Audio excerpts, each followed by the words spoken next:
Sheriff Joe Arpaio is dropping a bombshell on December 15th. He's going to have a big press conference presenting criminal evidence of fraud and a forged document, which is a federal offense. And this will not be about where Obama was born. No, this is going to be about who Obama's real father is. And we're joined again by Joel Gilbert. He is the writer and director of Dreams from My Real Father. And we were just talking about how the birth certificate, I talked to Mike Zullo. We had a couple beers here locally one night, and he told me that this forged document was even a sloppy job. It wasn't even a good forgery at that. And he said it was an amateur job. Yeah, I've examined it. It is a terrible forgery. I mean, I think if you're president of the United States, you can't put an ad on Craigslist saying, could I please have a document forger create a birth certificate? You have to rely on someone very close to you who would probably lie in court and, make sure that that information never gets out. So I think he was stuck with a very primitive document forger, because it really is a bad forgery. I've released 2 birth certificates today with InfoWars that show you can just obviously see the difference between a very poor forgery and authentic Hawaiian birth certificates from 1961. Well, this has been like the plague for the mainstream media as far as nobody will touch this story outside of alternative media. That's another reason why they label us fake news. Why the big cover-up, and why both sides, why the right and left, how come they are both in on this? I've even heard Bill O'Reilly talk about, look, we know the birth certificate is authentic. Nothing to see here. So what's the deal? Well, just to back up 1 second, you had people that took this to Congress, and people in Congress, and they said, look, we know this document is very problematic, but we don't want to mess with it. Take it to the courts. People went to the courts. They said, I'm sorry, this is an electoral matter. Take it to Congress. Okay. Then you had the media who was afraid to touch it. I think the conservative media was afraid to touch it for being accused of being racist, for questioning Obama's citizenship. Mm-hmm. In fact, no one really ever questioned Obama's citizenship. It was the authenticity of a document that would reveal that his family background might not be what he says. I think I showed that rather than this very wonderful family background he presented in his life story, Obama had a deeply disturbing family background with a father who was a Soviet agent and radical communist who radicalized him in his youth. The unwillingness of anybody to question anything about Obama, don't forget. How much did they really question Obama for when he said the IRS, it's unacceptable that the IRS would target anybody? No one ever really held him feet to the fire over that, or Fast and Furious. Anything that Obama has wanted to do, people have been afraid to stand up, whether it's Obamacare or just about anything else. They have this fear of confronting Obama with the truth, asking simple questions that researchers have been trying to ask. And the media and the left very cleverly turned the question, can you please release your college records, Senate records, birth certificate? They turned it into a weapon. Mm-hmm. If you ask a question, you believe in a religion called birtherism. Mm-hmm. And this is just another piece of evidence that the media has died and no longer serves any purpose.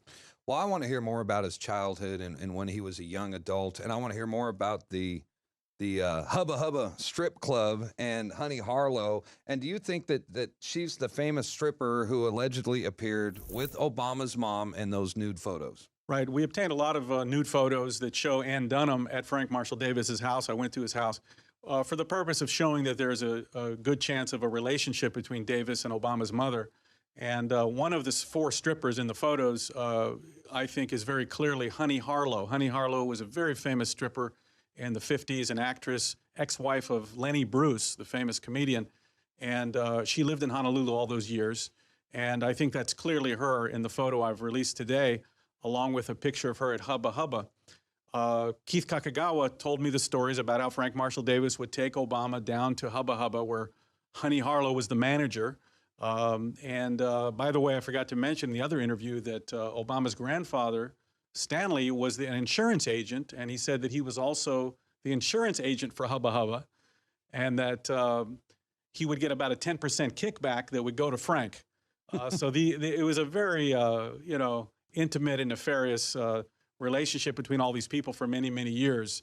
And it just shows how very different the reality is of Obama's upbringing is compared to the glossy picture he painted for us. Oh, it's almost, reminds me of a Manchurian candidate. So we call him the ghost president, Manchurian candidate president. It's a little bit of a stretch, but he's not who he says he is. I call him the radical in chief. There you go. That's a good description. Now, every once in a while, we've seen Obama in either press conferences or television interviews where he slips up and he mentions some revealing truth of his past, and you discovered an interview where he talks about how he studied overseas. Tell us about that. Correct. Well, I had suspected that Obama was not at Columbia for 2 years. He claimed he was at Occidental and transferred to Columbia. And we can't see the records. Yeah, no records. There's no such thing as a transfer program. He said he was in a transfer program. Columbia University, I spoke to Henry Graff, 95 years old, was the head of the political science department at Columbia. And he said, look, Obama was not in any of my classes and in none of my colleagues' classes. How do you graduate from Columbia in political science if you never go to class? That's what he told me. So it was clear that Obama was not there, certainly not for 2 years. I discovered that in his senior year, he took freshman courses, which showed that he was just filling out some requirements. And I gained a tremendous amount of evidence that showed that Obama, who was an international studies major at Occidental, went on a junior year abroad and lived in Pakistan. For his junior year. Now, Peter Geithner, the father of Secretary of Treasury Timothy Geithner. Timothy, yeah.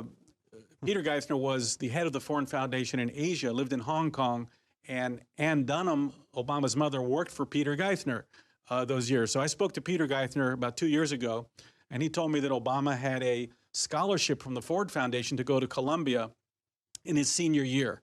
So with that bit of information, you put together all the pieces, and I'm certain that Obama was abroad. His mother also lived in Pakistan during that year, and he slipped up when he spoke to Good Morning America. Are you concerned that your lack of experience when it comes to foreign policy may hurt your chances in the run for the White House?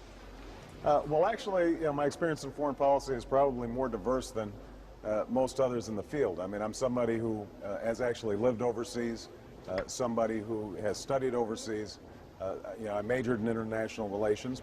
Okay, so in that clip to Good Morning America, Obama said, I lived abroad and studied abroad, and that's why I know so much about international relations. Well, he certainly wasn't talking about being a 4-year-old going to kindergarten in Indonesia. You don't think they studied that? As having, no, that terminology is the terminology that, junior year abroad students use that type of terminology.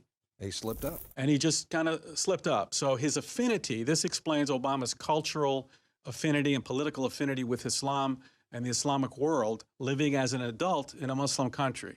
That's why he went to Egypt and used all that terminology in his first speech in Cairo about how, as president of the United States, his job is to defend Islam, talking about the Quran, the Holy Quran. All this terminology and knowledge was not the knowledge of a 4-year-old. It was the knowledge of someone who spent a year of his adult life living in a Muslim country.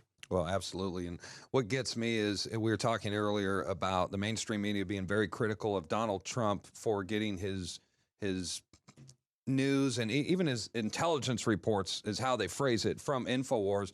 And when we talk about things like the birth certificate, we just didn't make up this conspiracy theory.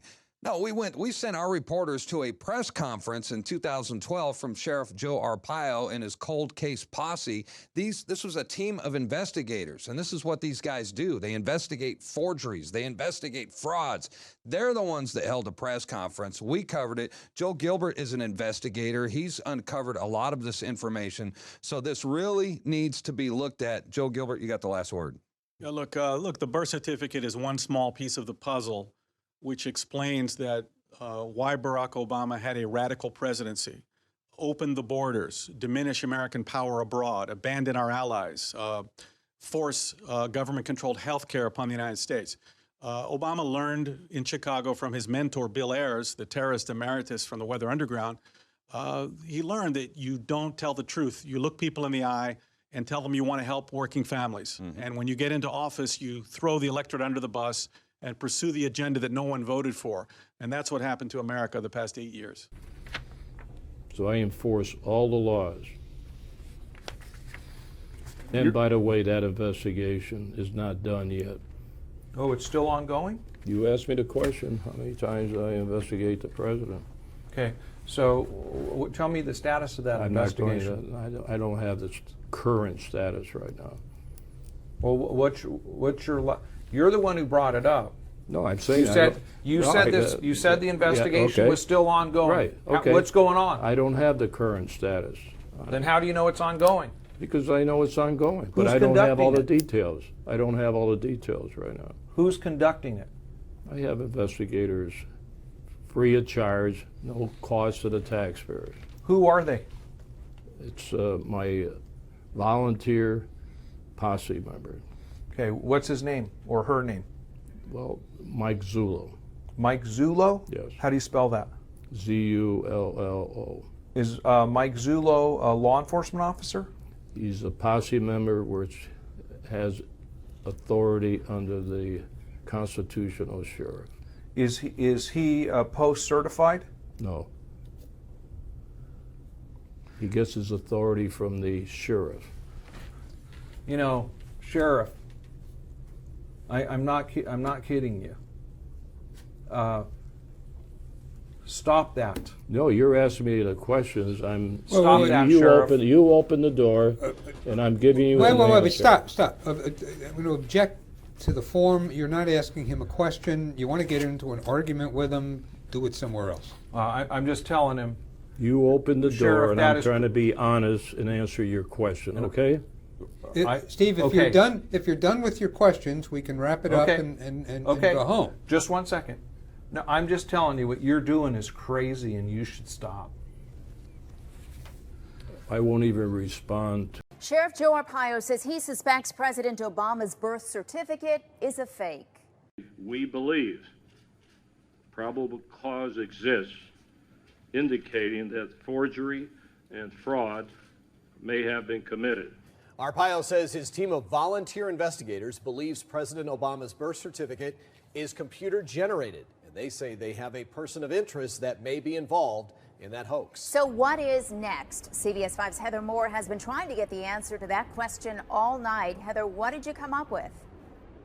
Well, Catherine and Cena, the sheriff says maybe Congress needs to take this on next. It all started up again when the Tea Party of Surprise asked Sheriff Joe Arpaio to investigate.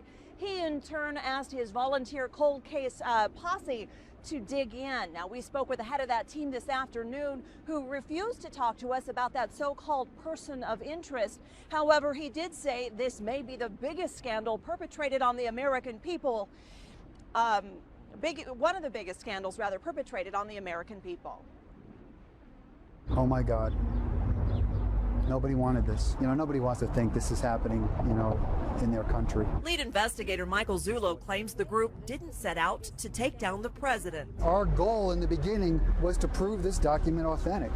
The problem is the evidence kept taking us somewhere else. He says it took 6 months and 2,200 hours to come to the conclusion that President Obama's birth certificate from Hawaii, released by the White House last April, was manufactured. It never was a paper document. It was literally created in the mind of a computer and resides on cyberspace. The White House responded today by pointing to the president's comments last year regarding the same issue. We're not going to be able to solve our problems if we get distracted by sideshows and carnival barkers. This is your face, your reputation, your name in the front of this investigation. How comfortable are you making these allegations? I'm very comfortable because we did seek the advice of experts regarding this. You can build the document. We could take the document apart out of the same file released by the White House. You can't do that if you just scan in a birth certificate or any other document. What do you say to the naysayers? And there are a lot of critics out there saying this is all, a bunch of BS. Prove it. We did. We proved our point. That document's created. And from here, Sheriff Arpaio may look for a congressional investigation. We reached out to every member of Arizona's congressional delegation in Washington today. Only Representative Jeff Flake's office got back to us saying that he believes that President Barack Obama is a U.S. citizen and was born here in the United States. Reporting live in Phoenix, I'm Heather Moore, CBS 5 News. Heather, thank you. So, how did they reach that conclusion? Here's more now from investigator Zulu at today's press conference. Mr. Obama's birth certificate, there are approximately 8 or 9 links and layers. Links and layers are indicative of a document being built.